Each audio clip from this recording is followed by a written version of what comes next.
Now, the excitement of a new term is overshadowed by concern for learners and parents at Putuma Junior Secondary School in the Eastern Cape. The school continues to battle severe infrastructure challenges and overcrowded classrooms, issues that have persisted for years. That's despite interventions from local businessmen. With local improvement in sight, the start of the school year brings more frustration than hope. Liyema Vumisa joins us live now. Liyema, perhaps we could just ask the question of what does it actually look like? Has there been any correspondence as well from the education department in the province as to whether we could get some infrastructure assistance in order to make the environment a lot safer for students and pupils as the year begins?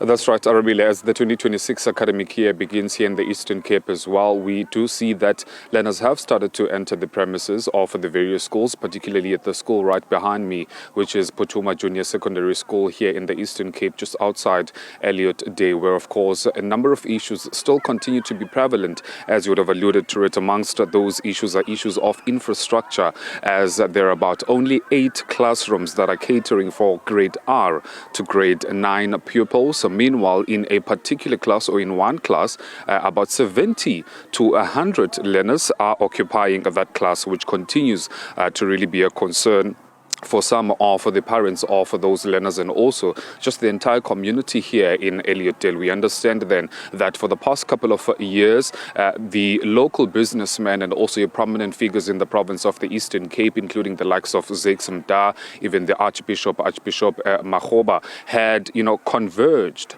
to this particular Putuma Junior Secondary School, obviously having been facilitated by Equal Education, that particular organization, to try and come to the school to really see for themselves how the situation and how the condition is. And upon probing further, then that is when they also expressed their dissatisfaction and really their disappointment just at the condition of the school, stating, of course, that it also does not meet the minimum norms and standards of how a school should be run, whilst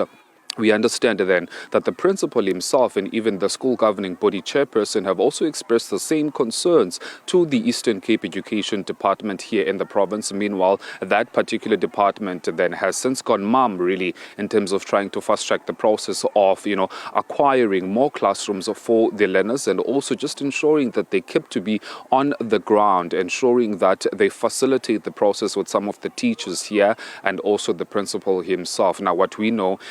is that the situation, even just at this particular moment, has not changed. Not a single bit, at least as far as that overcrowding is concerned. I know you spoke to a guest earlier on that you had an interview with, which she stated really the issue about overcrowding in some of those schools, and that honestly they also are one of the contributing factors to even just the stagnant position of the learners as far as their education is concerned. We spoke to a parent here that we know was still trying to come and find a school for her child, I beg your pardon, simply because of the issue of overcrowding. I know earlier reports pertaining to this very same school have been mentioning the issue of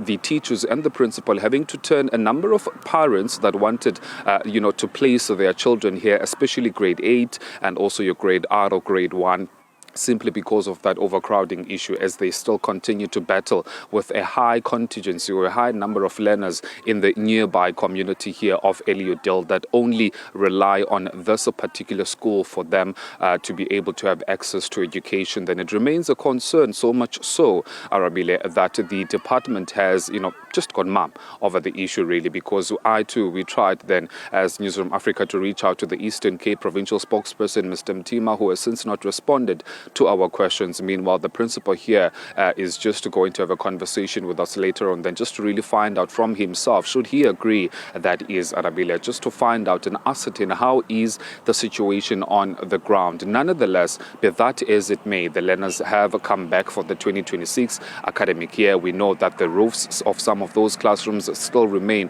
dilapidated, and also some of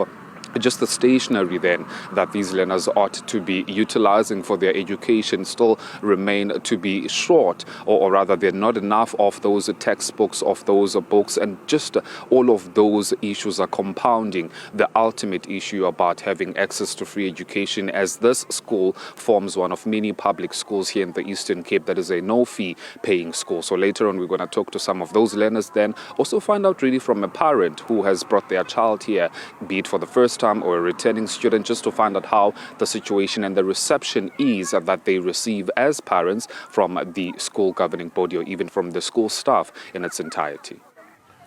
Liyema, thank you so much for bringing us that update. We'll certainly await those interviews a little bit later on.